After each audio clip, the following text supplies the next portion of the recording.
Well,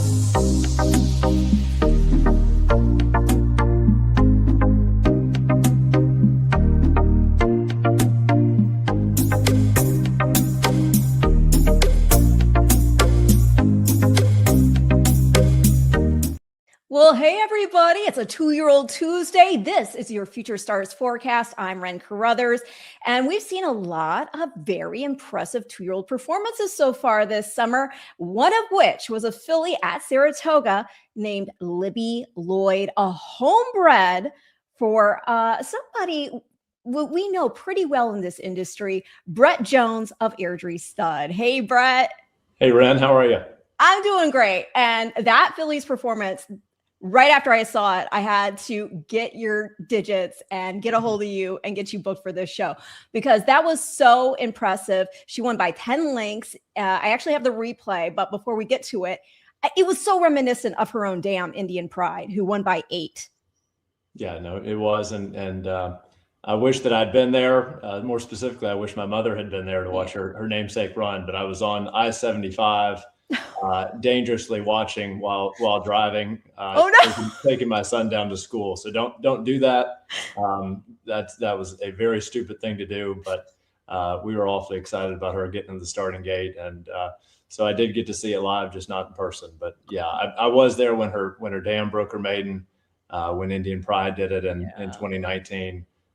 So similar to the same style, took the lead, kicked on. Looked like they did it a lot easier than they should have been able to, and so it reminded us so much of her and brought up a lot of great memories. I'm sure, and we're going to get into just how connected this pedigree is to your family and other horses you have there at Airdrie.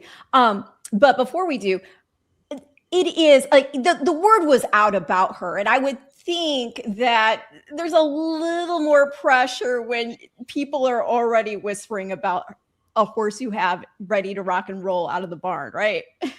Well, that's not pressure. That's fun. It's fun. Okay. Pressure is when you got a slow one and the bills are piling up. This was just a really, a filly that's always kind of tipped her hand that she was a little bit different, and Chad into Mischief filly. Yes, exactly right. Chad had been really very high on her and complimentary, and so we were just excited to get her in the gate. No pressure, but what an amazing feeling when she hit the wire. Well, did he say when she got to the barn originally that she reminded him of her dam at all? Because he trained Indian Pride as well. I think that the talent level certainly did, and they are both sweetheart fillies when they're in the stall. Indian Pride was a terror on the racetrack. As soon as you put the saddle on her, she was tough on a jockey. Really? Yeah, to the point where she dumped a Hall of Fame rider one morning for a workout, and Chad, I think Chad would probably tell you the story. She ran off the wrong way after doing that. Oh no! He immediately put a breeze rider on her and got her right back out there to show her that wasn't going to work. And so he was pretty masterful with the way that he handled Indian Pride. Libby Lloyd, so far, knock on wood, has not shown any of those tendencies. She's very professional, unbelievably professional in that race. Just the way she did everything, broke out of the gate, switched leads, just ears up, just a happy horse doing what she was doing. Well, let's watch the race. I have it right here. I like that.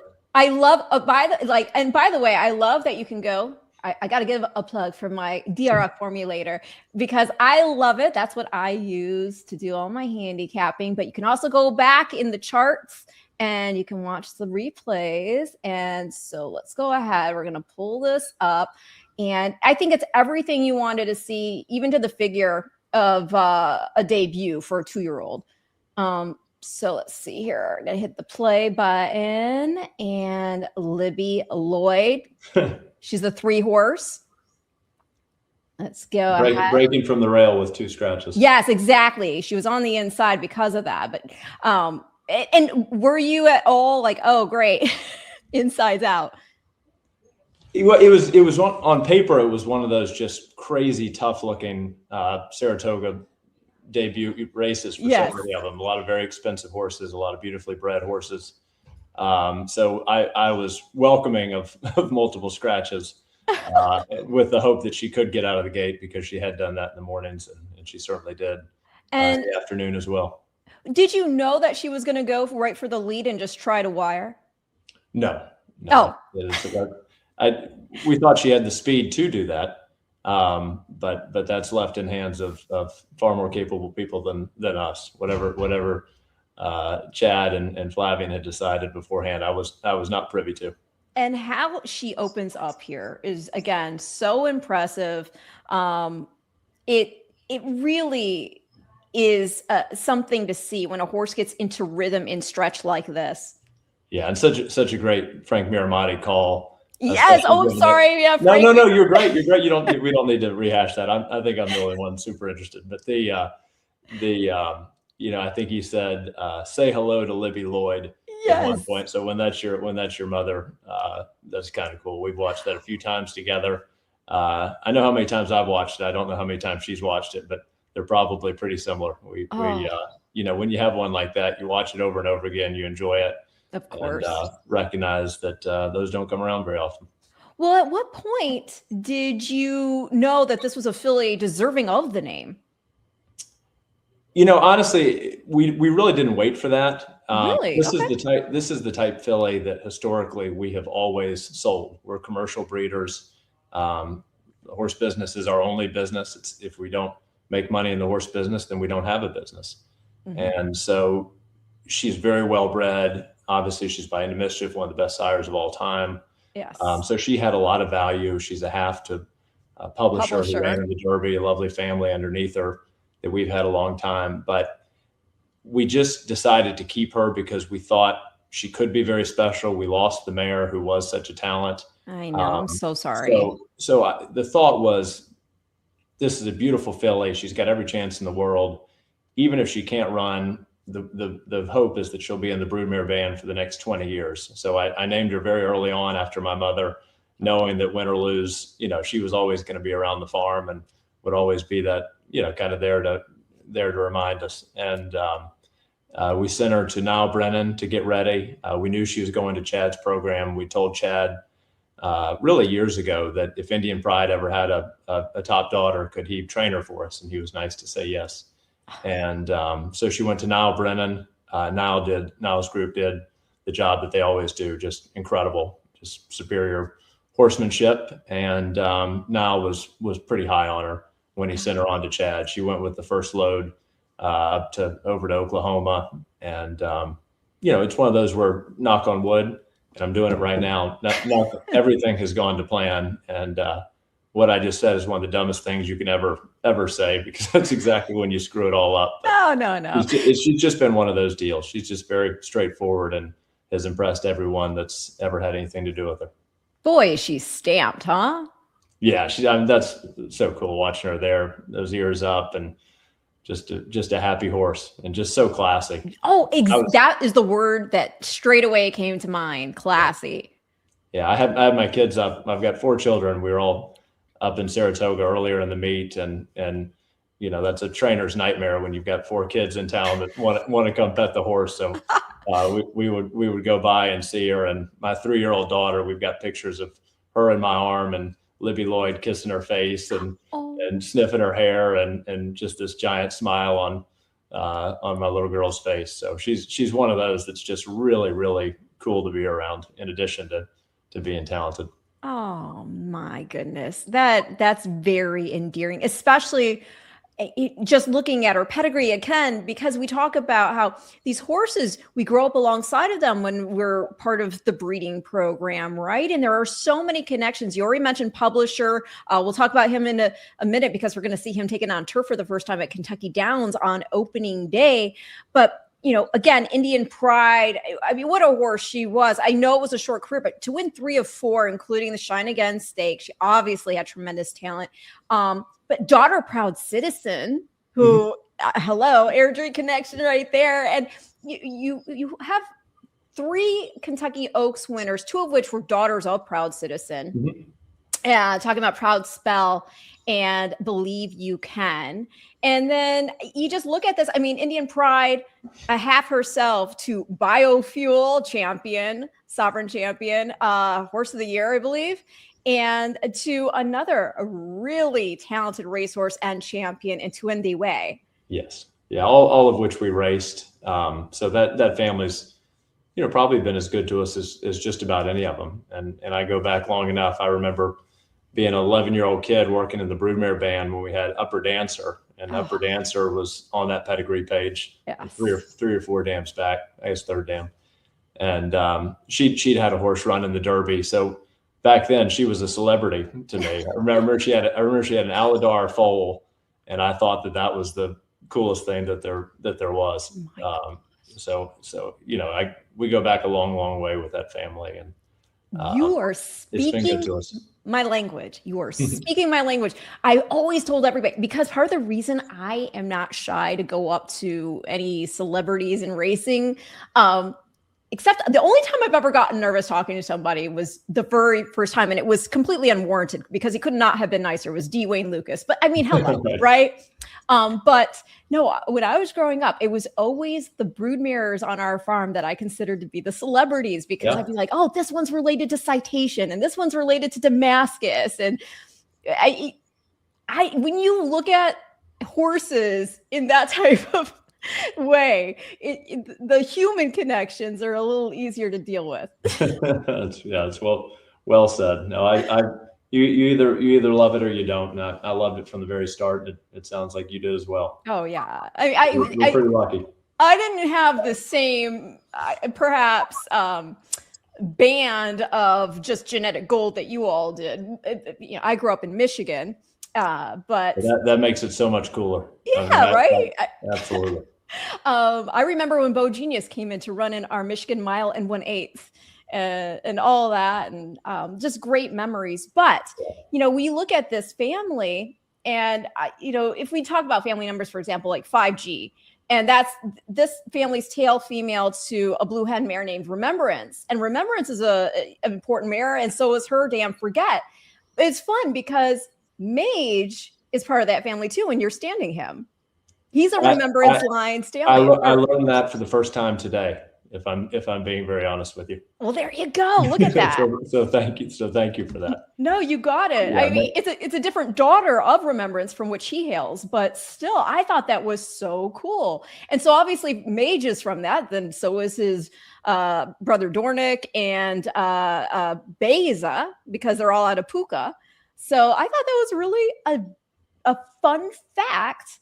Tying right back into Airdrie. Mage has got us about as excited as any young stallion we've had. His first yearlings this year, so the market will kind of get their first real look at him. He had a great, November sale last year. Yes, off to a very good start with the early yearling return. Oh wow, had the plug already. I am prepared. I promise you, we did not discuss this previously. No, we didn't. But it's so we'll see what the market thinks. But I do have to say, yes, of course, it's exciting to have a horse like Mage in the barn, especially with his pedigree, top and bottom. I want to also give my condolences on Gervin.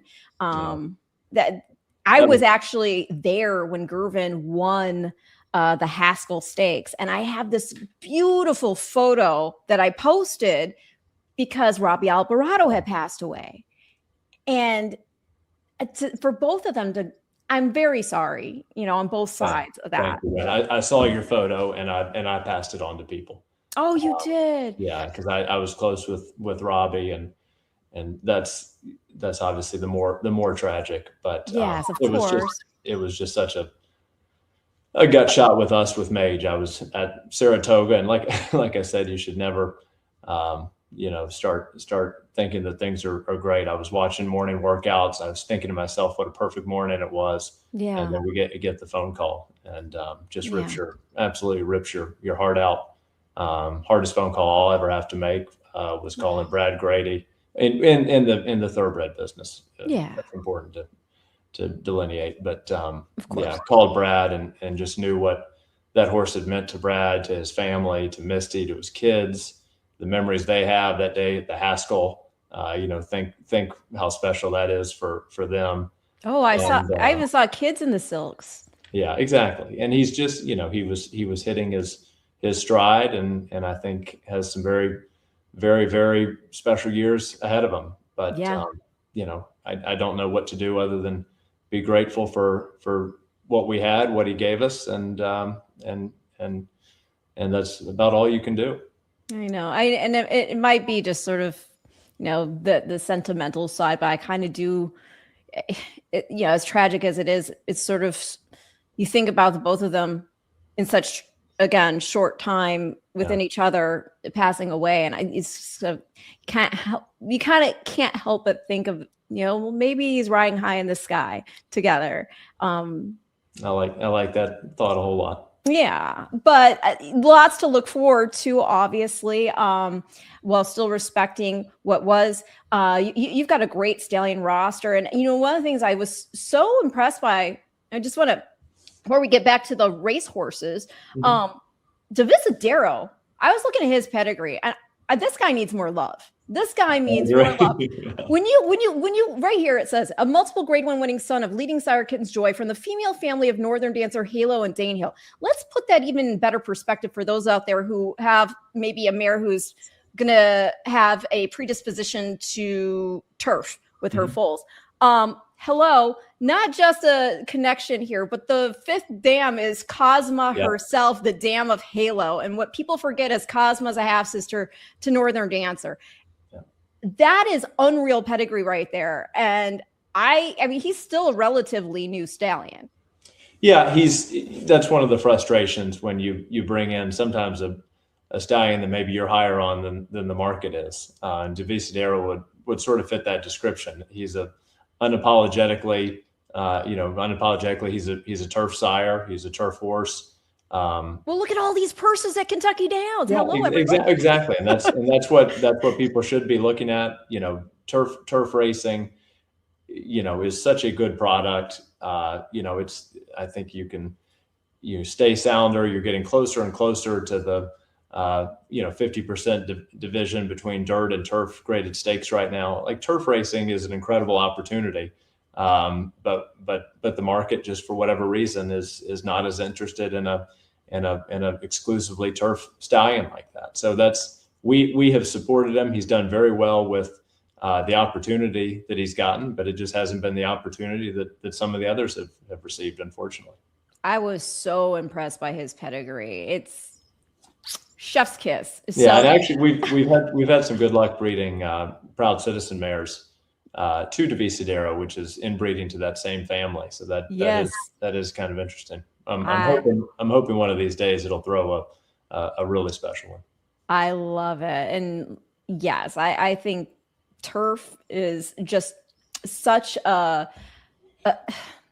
it's getting more popular, I feel, with meets like Kentucky Downs, but even beyond that boutique meet, we have, as you mentioned, more graded stakes races of importance. And I do appreciate that we do see these turf horses longer. Yeah, absolutely. And it's just such, turf racing is so exciting. The finishes are generally closer. It's just a great product. So I agree. Hopefully the market will catch up to that thinking. We're seeing more Europeans bringing their horses over to contest our races. So but another Mystik Dan. I mean, obviously we love Upstart too. We love all your roster.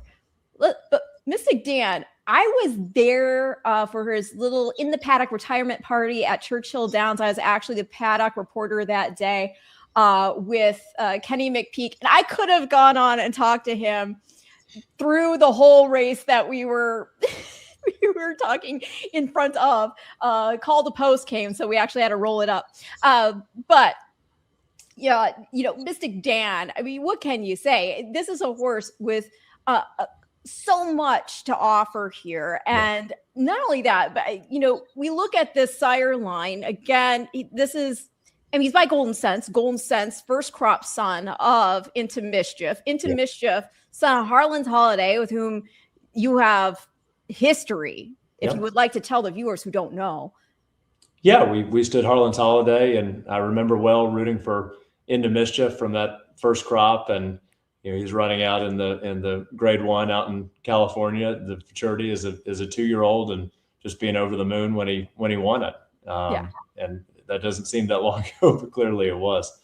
And this horse, you mentioned Kenny. Kenny is a better person to ask about him than I am. And the best thing I know to tell you about what Kenny thinks of him is Kenny bred about 20 of his own mares to him this year. That's a huge vote of confidence. Went all in.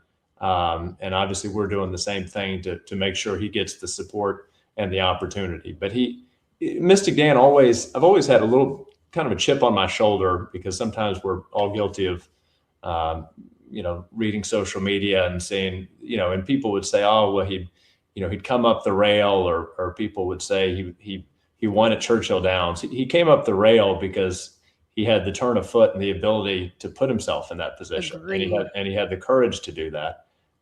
He didn't just win at Churchill. He went all over the place. I mean, he took his track with him. One of the most impressive races was at Oaklawn.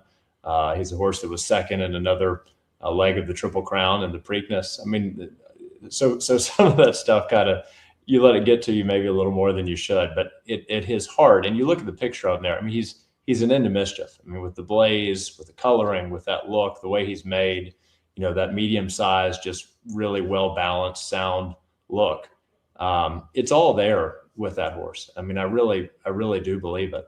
I believe it too. And his temperament, outstanding. Again, I was there in the paddock with him. There were tons of people who wanted to get up and actually pet him, take photos with him. And Kenny and his team were fantastic. They let whoever wanted a photo with him get a photo.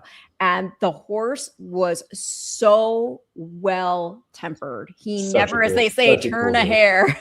Such a cool dude. And that's Kenny and the Gassaways. They were just the best connections to win that race, win a race like that, because they do invite everybody in, and they're so proud of their horse, and they let people kind of cross that velvet rope to get to see a horse like that. I mean, it's just awesome. Really, really cool what they did. I would even go as far as say it looked like he was enjoying the attention. Yes. It takes a really special horse to win in front of 150,000 people. Oh, when you see celebrities taking photos with fans and they make sure to give them the right smile and the right pose, he was doing that for the fans in the paddock. He was making sure the ears were up. He was giving great face to everybody. He knew what was going on. But I will also say I have a soft spot for him also because my husband, Matt Carruthers, he was his pick in the Kentucky Derby. That's right. Yes. And I remember Matt actually had the double that year, the Oaks Derby double, because before Torpedo Anna was the 1-9, obvious 1-9 that she became. He had picked her in the Oaks.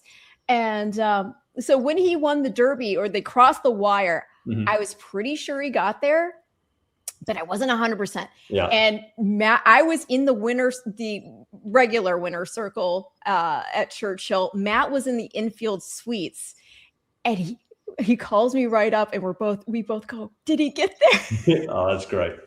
Yeah. And so then we saw on the big screen that they were showing Brian. I'll tell you how talented he is. He won with my money on him in the Derby, which is very, very difficult to do. I'm not a good handicapper. Oh, no. But I just was looking, it's literally the walk over. I was on the grandstand side and just saw how composed you were. This sounds like I'm making it up. I'm not. And by the way, this is also failed for me in handicapping 100 times over. So, but the horse just looks so good on the track. And then you go back in his PPs. This is before we had any affiliation with him. I'd never met Lance Gassaway. Certainly I knew Kenny, but we had no affiliation with the horse. But he was just handling himself so well. And then you go back and you look at his PPs.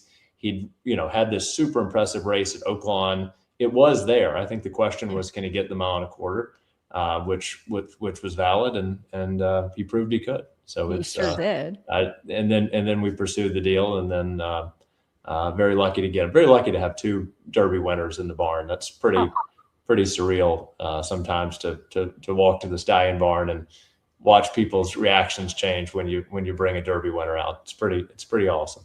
Oh, undoubtedly. And just even the other connection that Airdrie Stud has, if people can see this, if you look down on the screen underneath the picture of Mystik Dan, there's the cover of the Stallion Register. And on the cover of the Stallion Register historically has been a picture of Lexington, one of the most important horses in our book. Yes. And Lexington has a connection to the grounds there at Airdrie, if you would like to elaborate. Yeah, absolutely. All of the land that is Airdrie was all Woodburn stud. And in the 19th century, they were the preeminent farm in all of America. R.A. Alexander is kind of a hero of mine. There's been actually multiple books written about Woodburn and R.A.'s history over the last couple of years between Lexington and a book called Horse.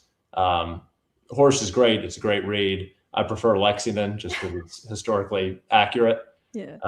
The other one is a little more dramatic, but amazing history. This land, has produced, I think it's 5 Derby winners, even more Preakness and Belmont winners. And it's been unbelievably good to us. I mean, I think that if we have been fortunate to breed a lot of good stakes winners throughout our history, this land is such a major part of that. I mean, I really do think it's a decided advantage. And it goes. Well, they talk about the minerals in the ground, right? Yeah. It's why this is the center of the horse racing world. Is why Kentucky is what it is. But yeah, the Alexander. If you don't know a lot about that history and you don't know about Lexington, leading sire in America 16 years in a row, just an impossible legacy, and a super interesting story. And that he was blind, had his own stables.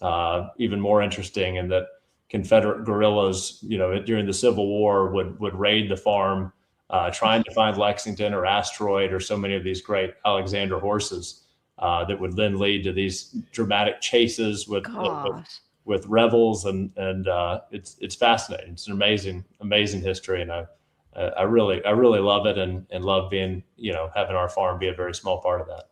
Oh, I just think what these horses stem from.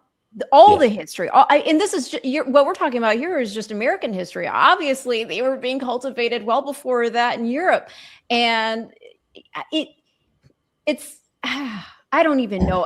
Sometimes I start to think about it. I think, I'd like to drop all this flowery language that sounds profound about the industry and why these horses are so important, but then I become overwhelmed by the actual emotion that they make me feel, and I become tongue-tied.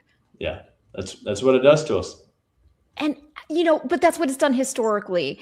Even before we had the actual thoroughbred breed, the horses have been with us through history. I've said this a lot on this channel, but I mean, with the rise of empire, trade, helping us to basically even replace them, when we went through the Industrial Revolution and all of that. And it's sad to think that most people have never, I don't know if I can say most people, I've not polled everybody, but I would think it's fair to guess that most people have no real intimate relationship with horses. And that's sad because they were integral for thousands of years to us. Yeah. And you're seeing the impact that they have with so many of these therapy programs that I'm sure you've chronicled on your show, and thankfully are getting the attention that they should right now, with stable recovery, with what you can do to help veterans, to help prison inmates, because of that impact that petting and loving on a horse can have, and that attachment. And that, as you said, that goes back generations and generations. And there's a reason that's effective. It's because it does live in all of us. And it's a great gift that we've been given, that we get to be around these animals. Oh. Undoubtedly. And even when you're talking about Lexington and having to protect him, and we look at the turning points in history with just this breed in itself, I think of Mirko, and there's that famous photo of him coming out of the bomb shelter. Yeah. If that horse had been lost, what we would have lost. Oh, there would be no Northern Dancer, no Secretariat, no, I mean, any big name you can think of, gone. Yeah. It's unreal. And also then makes you think, a horse like Into Mischief, what are we going to see even a couple generations stemming from him, or any of these other horses that we've seen show prepotency. But let's talk about the now and the present. And talking about Libby Lloyd, we mentioned the fact that she is a half sister to publisher. And publisher, he's a son of American Pharoah. He actually won the American Pharoah Stakes at Oaklawn Park. Right. But he was a game 3-year-old, even as still a Maine. He ran second in the Arkansas Derby. Yeah, super cool horse. Obviously, has taken us to some great spots. Our kids got to do the walkover in the Derby, which hopefully they'll always remember and appreciate. You know, it didn't go our way that day, and but you know, just another just super cool minded horse. I know Steve has talked about it in interviews leading up to the Derby, that he knew he could handle it mentally. He didn't know if he could handle it physically or if he was fast enough, but certainly knew that the mental aspect would be within his grasp, because he's such a smart horse. That seems to be a very common thread amongst the foals of Indian Pride. They seem to have great minds on him. We'll see how he does on the turf. You know, American Pharoah has certainly shown that he can get good turf horses. Yes. He's, you know, publisher is just a cut below the really best horses on the dirt in, you know, the older horse division. So we'll try, we'll see, and we'll get our answer one way or another. So as a handicap, again, opening day at Kentucky Downs, it's going to be race 10. It's a mile on the turf. And the thing to remember with Kentucky Downs, not only is it the undulating turf course, but this is the 1-turn mile over the undulating turf course. Yeah. So it's really more taxing than one would think, than a regular flat mile. Yeah, no question. That should be to his advantage. And it's just a matter of how he likes the surface. I think he's training very well, and we'll see. And when was the decision made is, hey, why don't we try grass? I talked to Steve and our partner on the horse about a month ago or so. So he's been in Saratoga because that's where you know, Steve's team has been. But the plan was always to wait for Kentucky Downs, train him up there, and then ship down when the time came. Oh, but again, those decisions are made, you know, when you entrust your horse to Hall of Fame trainers, they've earned the right to be the guiding hand. So we're along for the ride. That's for sure. And Steve obviously knows his way around Kentucky Downs. And Mike Smith, I just absolutely adore Mike. We're not going to be there that weekend, but we will be there for the following weekend at Kentucky Downs. Do you have anybody going that weekend? Not that I can think of. And I don't know that I can get down as much as I would love to. It's a great spot to hang out. I love kind of that fair atmosphere, and yes, you know, have a beer in your hand on a pretty day and watch horses. I can't do the beer. Can't do the beer. I understand. I don't know. I know there's some women who like beer too, but I don't get it. I don't get it. It tastes like stale water to me. I give me a Prosecco if I'm going to drink something. I don't drink that often, but like that, I'm a girly drink person. I think yours is the healthier approach. No question. So tell us more what's going on presently with Airdrie. Other horses you've got ready to rock and roll on track? Anything you're really looking forward to with the breeding program? Sales, we've got the Keeneland September sale coming up. Yeah, the sales are our everything. As I said earlier in the interview, we're commercial breeders. That's when we decide, you know, when it's decided, did we have a good year or not? So these next few weeks coming up at Keeneland is really our everything. We've been lucky. We bred some very nice horses this year, a couple of Grade 1 winners. So, you know, that always seems when you've had a really good breeding year. Give your roster. Let's give you some love. Oh, Percy's Bar. You gotta love that. Was a blast. Purchased from us by my brother-in-law, Gatewood Bell, who has a much better eye than I do. Put a partnership together, and she's just been all kinds of fun, including her second in the test the other day, where a bunch of partners came up, and they might have put a couple beers in their hands, but I thought that was sweet. I thought that was so sweet because she's named well, if you wouldn't exactly like to give the story. Yeah, just it's kind of like, you know, naming a filly after your mother. I told Gatewood when he told me the name, I said, boy, she better be good, because that is such an important name, because, you know, Percy was such an important presence at Keeneland. You know, I've never called that bar anything other than Percy's Bar over the years. So it's just amazing that worked out as beautifully as it did. And then his family, his daughter. That was incredible. Yeah. His family coming in and getting to take that ride from the Ashland through the Oaks, and hopefully a lot of good days still ahead. And Gatewood was so great about bringing them all in, and Ben Colebrook and the great job he's done with that filly and with all those partners with Percy's family, just handled it as well as any human being can. So that's been a really, really fun one. Yeah. Well, continue on. Oh no, wait, the other great one, Winners Thought Process, who's yes, an equally fun group with the little red feather guys. We actually stayed in for a piece. You gotta love Billy Koch. They're the greatest. So just with them this weekend out in Del Mar, and it's never boring. It's just it's all we do is smile and laugh and talk about horses. So that's a pretty great partnership, great friendship with those guys. And then did you know Billy is the boy who ate his own foot? This is true. This will be kind of inside baseball, okay. But this will be interesting to maybe you and me and possibly Billy. Okay. But the very first conversation I ever had with Billy, I was at a restaurant and I was sitting with someone who knew him. I didn't know him. I knew of him. Everybody knew the Singletary guys, but I didn't know him. And I was in the middle of a conversation. I said to the guy I was sitting next to, I said, I think Airplane is probably my favorite movie of all time. And Billy happens to be standing right over this guy's shoulder.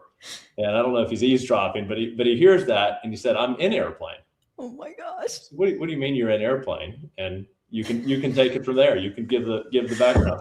So there's a scene where there is a newscaster going over the headlines about this plane, and you see also news clippings of what's happening with all of this drama and information. And one of the news clippings that pops up, it looks like one of those old National Enquirers. It says, right. Boy eats own foot.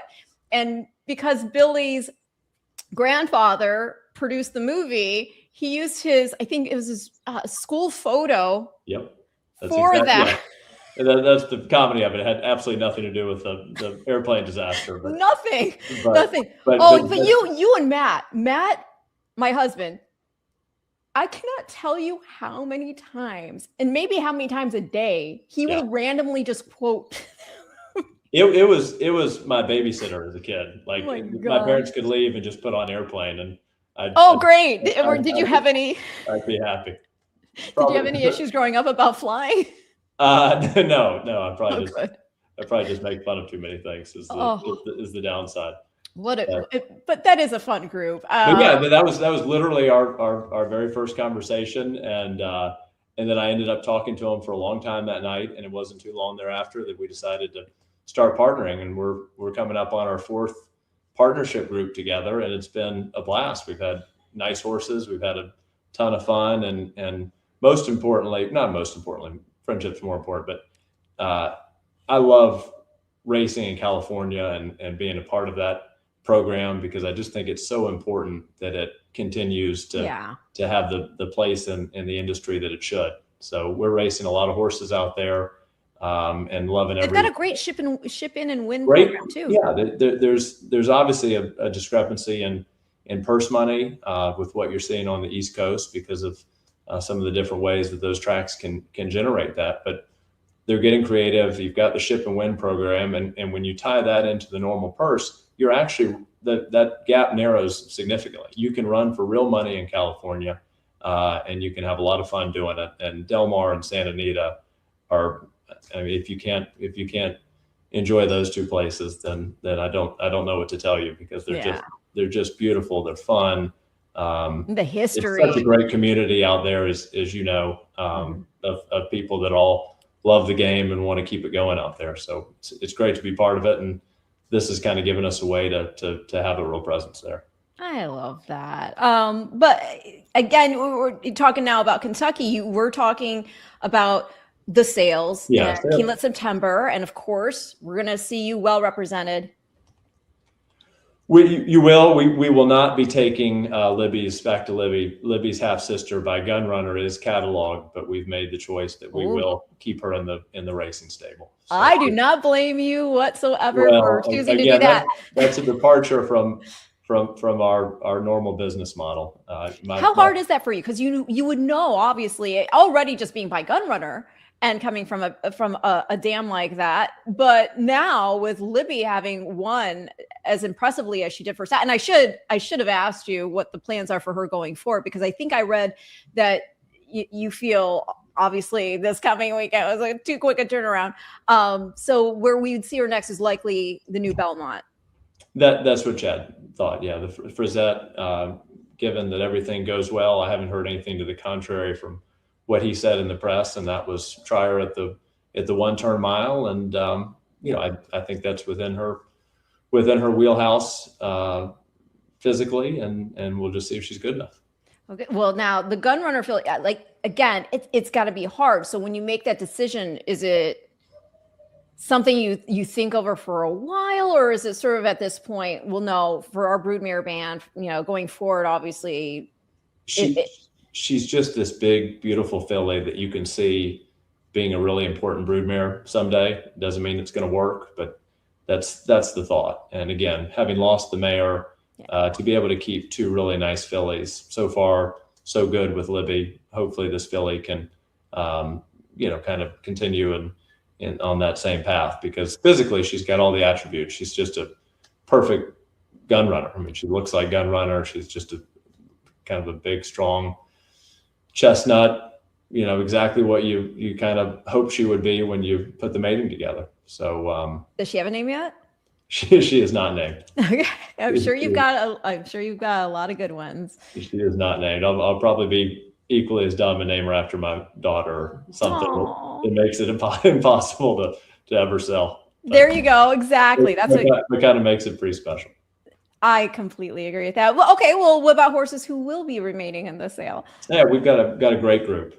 We've got 4 for book 1, a couple of really, really nice mages that we thought enough of to put in book 1. So hopefully that's a strong endorsement. He's such a big part of our sale because, this is his first crop. We breed so many of our best mares to our young stallions to try to give him that chance. So he's got some very good pedigrees in the sale, but more importantly, some really, really nice physicals.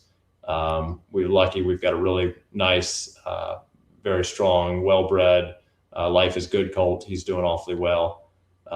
We've got a Not This Time colt that's exceptional, out of a mare that's given us a grade 1 winner. And then we've got a Gervin colt that is probably, who knows if, you never know what they'll do when they get on the track, but just from a physical standpoint, I think is the best Gervin that we've been lucky enough to breed. So we'll find out. He's a really nice colt, and out of Sister Cloudy by Collected. Yes, exactly right. Hip 29, y'all. If you're, well, yes. I mean, hello.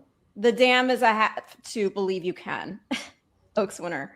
Yeah, Believe exactly. You Can. And just going back to some of the others, because I found that this program in particular obviously gets a lot of people who are interested in the pedigrees and actually are involved in the industry in buying and selling. So you were talking about the Mage filly, Hip 16. Our hip numbers didn't do us any favors this year. I think we've got 4 in the first 61, which is a tough draw. It's it's all random, so it's the way it works. It was just our time to have the rough draw. But you've already got black type on there. I mean, the filly herself is a half to Noted, and to Wolf Hill, who's grade 3 place, and the dam herself is a full sister to Mark Valesky, who you all obviously. And just a beautiful filly. I mean, we'll have videos. Actually, we're shooting the videos today. Oh, so exciting! We'll have videos not too long from now, but she's Mage, probably as much as any of the babies that we've bred by him. She is maybe the most like her sire of any of them. She's built the same way, got the big white blaze, chestnut, just everything exactly where you kind of want it. So we thought she was a worthy physical of a book 1, in of a book 1 yearling. And, he's 25,000 his first year. That's not 250,000, which you're competing with in book 1. But physically, I do really think that she stacks up and should get some attention.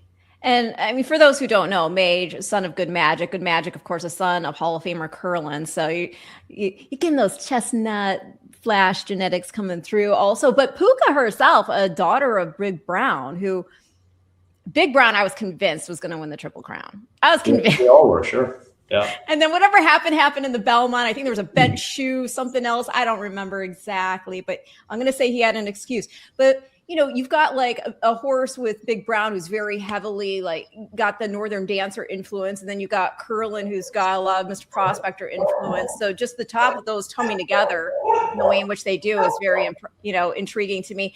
Another, you know, that's part of why I'm intrigued with Life is Good as a stallion. You know, when you look at him, he is an example of what we see time and again now with this into mischief over distorted humor. Yeah. But what that ultimately boils down to, right, is into mischief is a Northern Dancer line, and distorted humor is Mr. Prospector line. That's one of the most tried and true crosses you could ever have in breeding is Northern Dancer, Mr. Prospector. But not only that, but Life is Good actually hails from the family of Frizette, aka Mr. Prospector. So it's just, you see these different things and these different combinations. And when you yourself, I'm curious, when you are breeding your own stock, like how heavily vested do you get into going X generations in and looking for affinity to draw forward again? Because part of what we're seeing, or that's happened, I think, over the years is, you know, we'll see a cross that works, but then people overbreed it. Right. So then you'll have a sire who's got it multiple times, and then you've got a mare who's got it multiple times. So then you have to introduce some vigor to it. Yeah. The long and short of it is we look at everything. The physical match, which underneath the surface is the genetics that are involved. Yes. But then you look, we have all the pedigrees lined up. We use all the normal systems that people use, the different nicking reports. I frankly don't, I may get trouble. I don't really look at the letter grades. I look at more the way that the pedigree lines up, what influences you're trying to bring to the table, because it's beautiful how they, you know, can lay out all the pedigrees for you.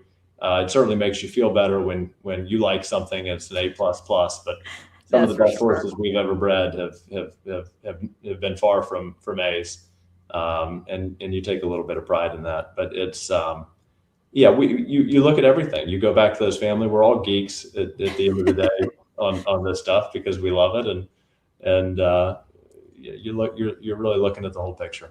I love it when I have friends who are in the industry, but they're more on just the regular standard handicapping side of it, or, you know, somewhere on the periphery of where they understand breeding, but they're not wholly vested in it. And then I'll start talking and they start looking at me like I have two heads. And I'll say, no, but wait. It's its own language. It's our own kind of Klingon language, but we love it. I love it. Yo, I get your reference. Oh my gosh. You love it. Oh, we are so like, so we were on Full Watch one year. This is well before any of the fun gadgets you have to monitor a broodmare. And so we were taking basically rotations of checking on the mare because we were just a family farm. It's not like we had staff and all that. So I was like, okay, well, I'm going to go inside and I'm going to watch this episode of Star Trek: The Next Generation. Captain Picard. And that's when the mare broke water. Oh my gosh. No, well, thankfully I got out there and right after the episode was over and there was the bag starting to come. I was like, oh my gosh. So my timing was good. I can't do much Trekkie trivia. I'm not that in. I do know the reference. I didn't get that geek into it, but I definitely did. You know, I do love my Captain Picard, right, and all that. But no, I think it's funny because, you know, these horses, it is its own language, and I mean, sometimes the funniest thing happened, and I know you've got stuff to do, including filming horses, but I'll bring this up too, just because it ties right into what we're talking about and the next generation of fans as well. So I wrote years ago that there was seemingly an emerging affinity between Nyquist and Bernardini. Years ago I wrote, and it was an article for America's Best Racing because it was one of my betting angles. And so Knightsbridge won, obviously, the I was Pacific there. Classic.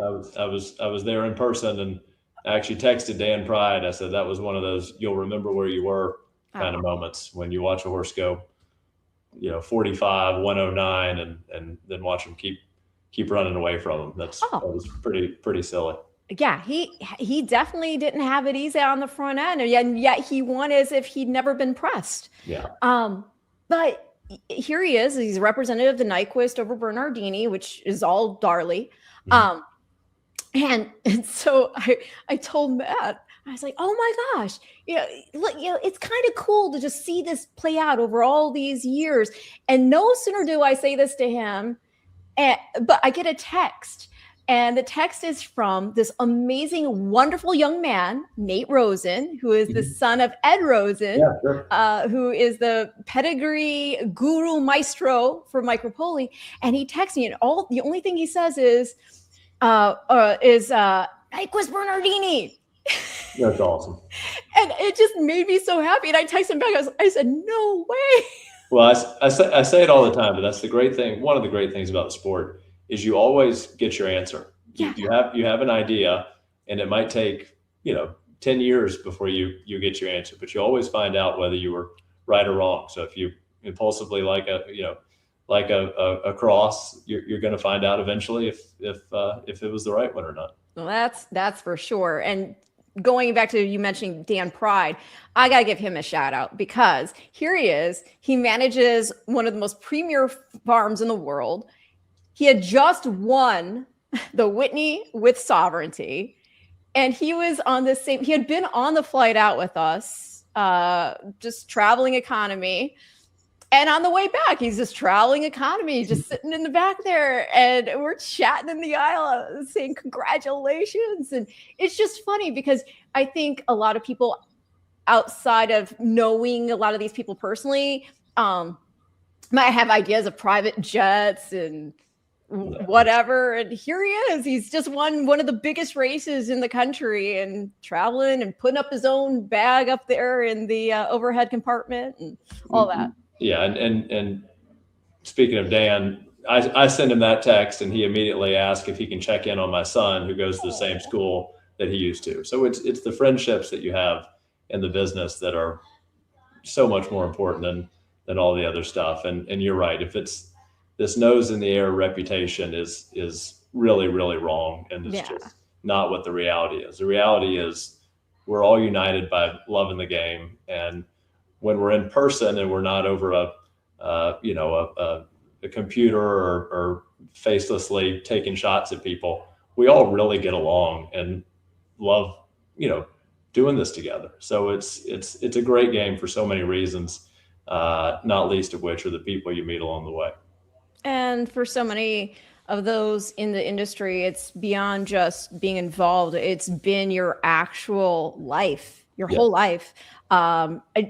You're still so young, and your father, you're trying to maintain the legacy that your father, Brereton Jones, left. And I talked to young Will Farish, and he's not got it. He's been made to, follow in the footsteps of earning it, learning it from the ground up. And, I talked to Walker Hancock, and he had to do everything, mucking the stalls and doing the yearling prep and all of that to prepare them to manage and steward the breed. Yeah. And I've had those conversations. I've had that conversation with Bill, with Will's father, earlier years ago when, as a dad, you really don't know what your kids are going to do. And you really can't, in my opinion, it's really hard to push a kid into this business because it's so totally unique. Mm-hmm. You either love it or you probably should find something else to do because you can't force it. Right. Dad never did with me. There was never any pressure to get in this business. I thankfully loved it from the very start. I wanted to be in it. I've had the same conversation with John Secura years ago with his boys. Would they want to someday do it? I don't know if he knew at the time, but now he's got his answer. They're into it. They're going to be very, very successful. And it is amazing when you can share those things and be lucky enough to share those things with your dad, but you can't, I don't know that you can set out to kind of manufacture it, if that makes any sense. Oh, and I should be clear when I say made to, I don't mean like that they were made to do it, but if they wanted it, you had to. And that's how it was with all those guys. And Walker's one of my great friends. How great was it to see him back at the Fasig-Tipton select sale after, I hadn't had a horse consigned there since 75, I think it was. I think you're exactly right. Yeah. And they raise a superior horse. So. Oh, well, you look at any pedigree in the book and you'll see pretty much anyway, you'll see a Claiborne connection. No question. And I'm just so thankful that the love of the horse has been at the heart of it all, really. And these horses do become more than just the sum of their own parts in front of you. They're actual living, breathing parts of this tapestry. And it again ties all the way back into history itself, in terms of what these horses have carried us through and helped us to build. Yeah. And the memories that we've made along the way. We've got a mare named Lifetime Memory. She's actually the damn antiquarian, so she went on to be a very good mare. But that's she's named that, gave her that name because to us that's the most important thing. Along the way, these memories that you make with these horses, whether it's a grade 1 at Saratoga or whether it's being with your kids, watching the baby being born. I mean, it's just it's an amazing thing to be a part of. Very, very, very lucky. Well, it's always a blessing to be able to speak with people like you who get that. And I do think it is so fitting when ending this program on the note of having started it talking about Libby Lloyd, who is a horsetail female to a horse named Remembrance.